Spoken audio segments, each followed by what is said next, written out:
চারিদিকে শুধু পদত্যাগের হিড়িক। দেশ আর রাষ্ট্র চালাতে গিয়ে রীতিমতো হিমশিম খাচ্ছে বর্তমান সরকার। সবকিছু যেন একেবারে এলোমেলো হয়ে গেছে। বিরাট বিরাট সব ঘটনা ঘটছে চোখের সামনে, যা দেখে রাজনৈতিক বিশ্লেষকরাও অবাক। এভাবে কি আদৌ দেশ চালানো সম্ভব? কত ধানে কত চাল, তা এবার হারে হারে টের পাচ্ছে সরকার। চারপাশের পরিস্থিতি দেখে মনে হচ্ছে একটা লেজে গবরে অবস্থার সৃষ্টি হয়েছে। বিচারপতি রেজাউল হাসানের পদত্যাগ থেকে শুরু করে মানবাধিকার কমিশনের সব সদস্যের একযোগে পদত্যাগ, এগুলো কোনো সাধারণ ঘটনা নয়। এর আগে আপনারা দেখেছেন বিএসইসি বা বাংলাদেশ সিকিউরিটিজ অ্যান্ড এক্সচেঞ্জ কমিশনের সদস্যরা কিভাবে একে একে পদত্যাগ করেছেন। এক পর্যায়ে তো কমিটি ভেঙে দেয়া হলো। এছাড়াও বিভিন্ন জায়গা থেকে রাষ্ট্রদূতদের সরিয়ে দেয়া বা তাদের পদত্যাগের খবর আমরা প্রতিনিয়ত পাচ্ছি। চারিদিকে শুধুই পদত্যাগের এক ভয়াবহ হিড়িক। সবচেয়ে চিন্তার বিষয় হলো এই পদত্যাগগুলোর কারণে আন্তর্জাতিক অঙ্গনে বাংলাদেশের ভাবমূর্তি চরমভাবে ক্ষুণ্ণ হচ্ছে। একটি অত্যন্ত নেতিবাচক বার্তা যাচ্ছে বহির্বিশ্বে। সবকিছু এলোমেলো করে ফেলে এখন লেজে গবরে অবস্থা করে ফেলেছে সরকার। মজার ব্যাপার হলো এই পদত্যাগ যারা করছেন তাদের অনেকেই কিন্তু ডক্টর ইউনূসের নিজস্ব লোক। বিশ্ববিদ্যালয়গুলোর উপাচার্য থেকে শুরু করে বিভিন্ন গুরুত্বপূর্ণ পদে থাকা ইউনূসের লোকদেরও সরিয়ে দেওয়া হচ্ছে। সবচেয়ে বড় প্রশ্ন হলো সরকারের মূল শক্তির জায়গাটা কোথায়? একটু গভীরভাবে বিশ্লেষণ করলেই বোঝা যায় এই সরকারের মূল খুঁটি হলো ডক্টর মোহাম্মদ ইউনূস এবং তার মাধ্যমে মার্কিন যুক্তরাষ্ট্রের তথাকথিত ডিপ স্টেট বা গভীর রাষ্ট্রের সাথে যোগাযোগ।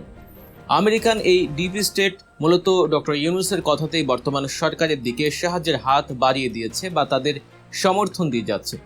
এখন ভাবুন তো, ডক্টর ইউনূসের কথায় যদি মার্কিন এই ডিপ স্টেট বাংলাদেশের সরকারের দিক থেকে মুখ ফিরিয়ে নেয় বা সমর্থন প্রত্যাহার করে নেয়, তাহলে কি হবে? কোনো সন্দেহ ছাড়াই বলা যায় সরকার একদম ধপাস করেই পড়ে যাবে। বিশ্ব রাজনীতির দিকে তাকালে দেখবেন মার্কিন এই ডিপ স্টেট নিজেরাই এখন চরম সংকটের মুখে। ইরানে তারা ভয়াবহ পরাজয়ের মুখে পড়ছে বলে অনেক বিশ্লেষক মনে করছেন। আর যদি তারা সেখানে পরাজিত হয়, তবে বিশ্বজুড়ে মার্কিন যুক্তরাষ্ট্রের যে আধিপত্য বা হেজিমনি রয়েছে তা তাসের ঘরের মতো ভেঙে পড়বে।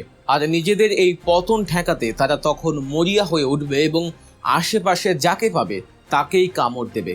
সেই কামড়টা কিন্তু বাংলাদেশের উপরেও বসাতে পারে তারা।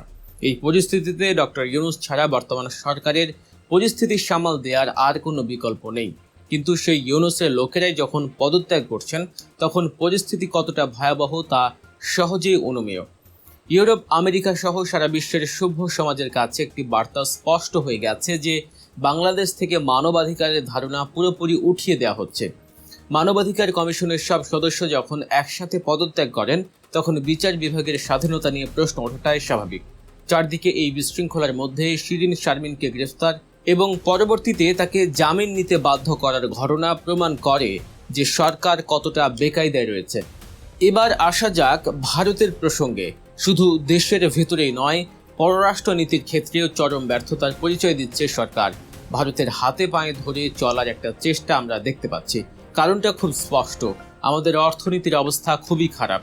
আমদানি বাণিজ্যের চাকা প্রায় স্থবির, কারণ কোষাগারে পর্যাপ্ত ডলার বা টাকা নেই।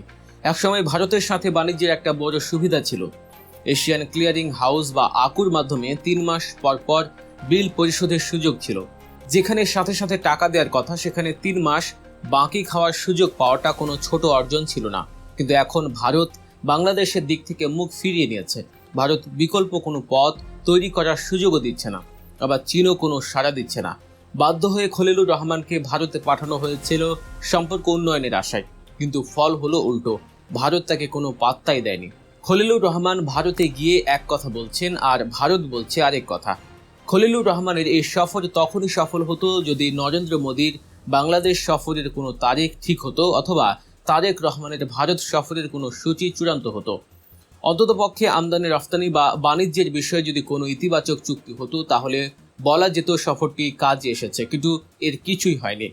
ভারত কেন বাংলাদেশের সরকারের উপর এত ক্ষুব্ধ?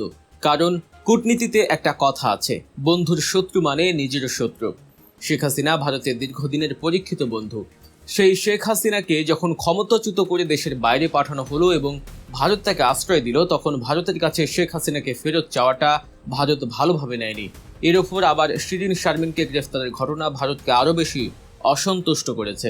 পরিস্থিতি শান্ত করতে শেষ পর্যন্ত শিরিন শারমিনকে জামিন দিতে বাধ্য হয়েছে সরকার। না হলে বর্তমান প্রেক্ষাপটে আওয়ামী লীগের কোনো শীর্ষ নেতাকে এত সহজে জামিন দেওয়ার কথা নয়।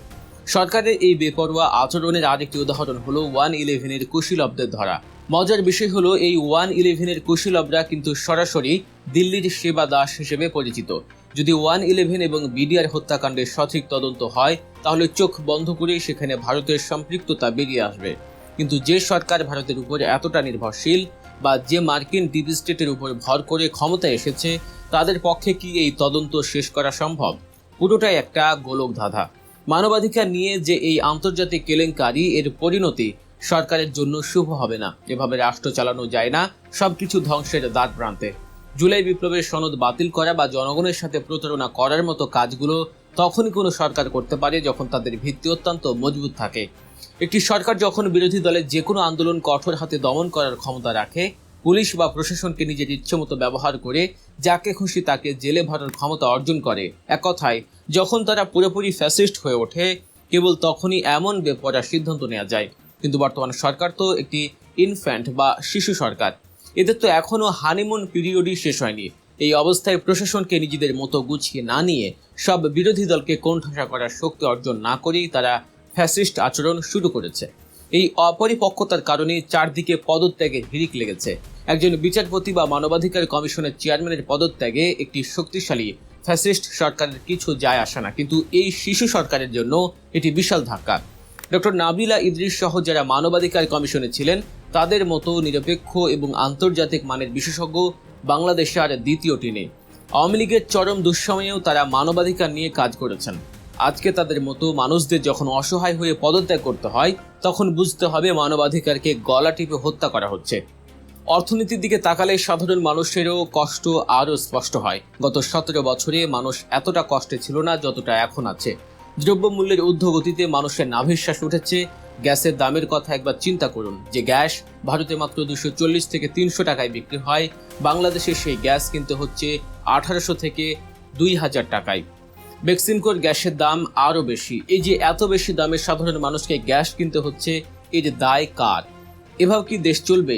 এভাবে চলতে পারে না। এই পরিস্থিতি থেকে বাঁচার একটাই উপায়, সব ধরনের প্রতারণা এবং ধান্দাবাজি বন্ধ করে সরকারকে সৎ হতে হবে। যদি সরকার সত্যি সত্যি দেশের মানুষের কথা ভেবে কাজ করে, তাহলে দেশের জনগণও তাদের সহযোগিতা করবে। তখন আর এই বেকায়দায় পড়ার সম্ভাবনা থাকবে না। কিন্তু যদি এই ভুল নীতিতে সরকার চলতে থাকে, তবে ডক্টর ইউনূসের ব্যর্থতার পর তাদের সামনে জামায়াত ইসলামীর হাতে পায়ে ধরা ছাড়া আর কোনো পথ খোলা থাকবে না। আজকের এই গভীর রাজনৈতিক বিশ্লেষণটি আপনাদের কেমন লাগলো তা অবশ্যই কমেন্ট করে জানাবেন। দেশের রাজনীতি, অর্থনীতি এবং আন্তর্জাতিক কূটনীতির এমন সব অজানা তথ্য বিশ্লেষণ নিয়মিত পেতে গল্প নিউজ চ্যানেলটি এখনই সাবস্ক্রাইব করুন। ভালো থাকবেন, সুস্থ থাকবেন। আল্লাহ হাফেজ।